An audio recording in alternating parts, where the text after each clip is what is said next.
dalam diri kita tu kalimah Allah tu tak badil. Kalimah Allah tu. Kalimah. Kau nak kena kalimah dengan aku ke apa? Kau terhuyung hayang balik mabuk. Lepas tu kau pergi berbuang kawan kau bahasa agama. Lepas tu kau apa tu panggil tu yang kau buat yang ni, yang kau asyik handphone macam ni kau berbual tu, apa nama dia? Lanat.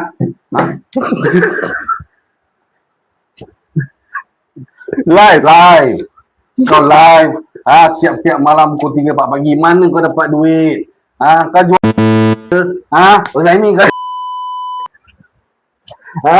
Bapak tak tanya kau. Aku dah gerak dengan kau. Aduh. Kau jual. Pak.